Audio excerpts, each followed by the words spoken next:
வணக்கம். இன்றைக்கி ரவா கேக் எப்படி பண்ணுறதுன்னு நம்ம பார்க்க போகிறோம். இது வந்து ரொம்ப ஈஸியான ஒரு கேக் ரெசிபி. நம்ம அவன் எதுவுமே தேவையில்லை, வீட்டிலையே பண்ணிடலாம். அதுக்கு தேவையான பொருட்கள் என்னென்னு இப்போ பார்க்க போகிறோம். 1.5 கப் சுகர் எடுத்திருக்கோம், பவுடர் சுகர். 1 கப் மைதா, 1 கப் பால், 2 கப் ரவா எடுத்திருக்கோம்.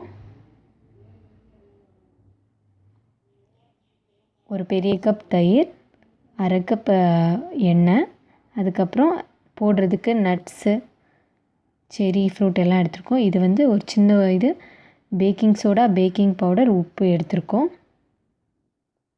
இப்போது நம்ம ஃபஸ்ட்டு வந்து ரவாவை பொடி பண்ணிடலாம். அதுக்கு மிக்சியில் ஃபஸ்ட்டு ஆட் பண்ணுறோம்.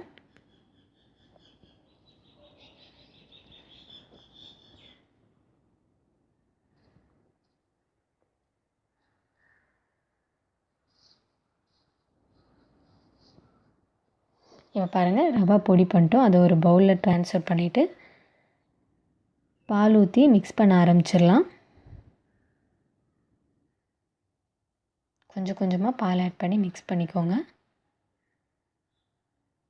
பாருங்கள், இதை அப்படியே ஒரு பிளேட் வச்சு மூடி வச்சுக்கலாம். ஒரு 30 நிமிஷம் ஊறட்டும்.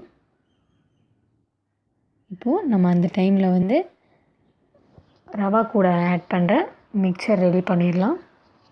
ஃபஸ்ட்டு 1 கப் தயிர், 1 கப் மைதா ஆட் பண்ணுறோம்.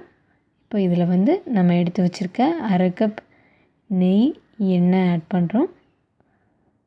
லாஸ்ட்டாக பவுடர் சுகர் நம்ம எடுத்து வச்சுருக்கதை ஆட் பண்ண போகிறோம்.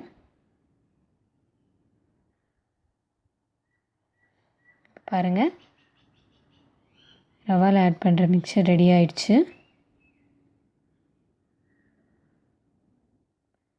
பாருங்கள், எவ்வளோ ஸ்மூத்தாக இருக்குது. இப்போது ரவாவில் மிக்ஸ் பண்ண ஆரம்பிச்சிடலாம். பாருங்கள், 1/2 அன் ஹவர் ஊறிடுச்சு. இப்போது இதில் நம்ம கிரைண்ட் பண்ண மிக்சரை ஆட் பண்ண போகிறோம்.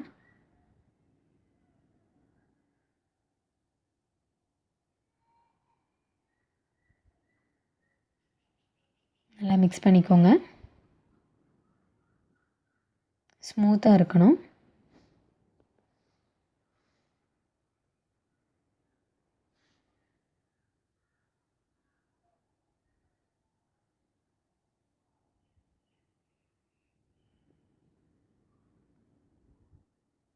கொஞ்சம் கெட்டியாக இருக்கனால நமக்கு கொஞ்சம் இன்னும் தண்ணியாக வேணும். அதுக்காக என்ன பண்ணுறோன்னா, மில்க் ஆட் பண்ணி மறுபடியும் இது பண்ணுறோம். இப்போது பேக்கிங் பவுடர், பேக்கிங் சோடா, உப்பு எல்லாமே ஆட் பண்ணிட்டோம். இப்போ பேக் பண்ண ஸ்டார்ட் பண்ணிடலாம். ஃபஸ்ட்டு ஸ்டவ்வில் கடாய் வச்சுக்கோங்க. கடாய் வச்சு எண்ணெய் அப்ளை பண்ணி மைதா மாவு லைட்டாக தூவிக்கோங்க, கருகாமல் இருக்கிறதுக்காக. அதுக்கப்புறம் நட்ஸ் எல்லாமே சும்மா லைட்டாக ஆட் பண்ணிடலாம். மிக்சர்லேயே நம்ம ஏற்கனவே நட்ஸ் எல்லாமே ஆட் பண்ணிட்டோம்.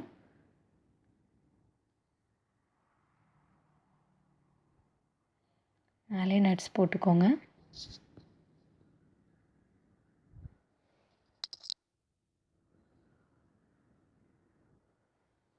இப்போ மூடி வச்சிடலாம். மூடி வச்சு பாருங்கள், 30 மினிட்ஸ் ஆயிடுச்சு. இப்போ குக் ஆகிடுச்சான்னு ஒரு வாட்டி நம்ம செக் பண்ணுறதுக்காக நான் என்ன பண்ணுறேன், ஒரு குச்சி வச்சு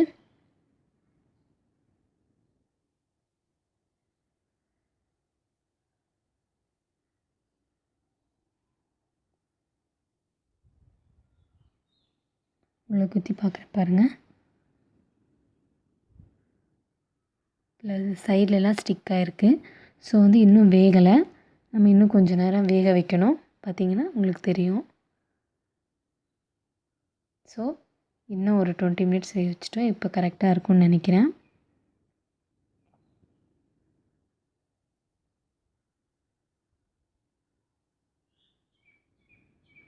இப்போ பாருங்கள், எதுவுமே ஸ்டிக் ஆகலை.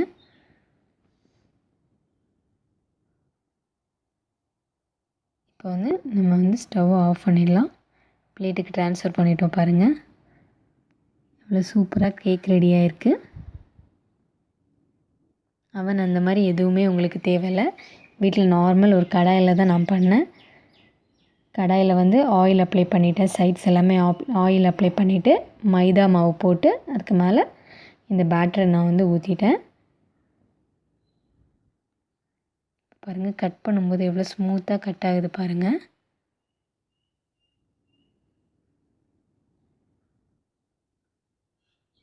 பாருங்கள் எவ்வளோ சாஃப்டாக இருக்குது, உதிரி உதிரியாக இருக்குது.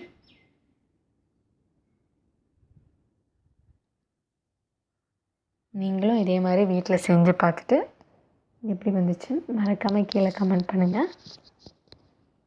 நன்றி.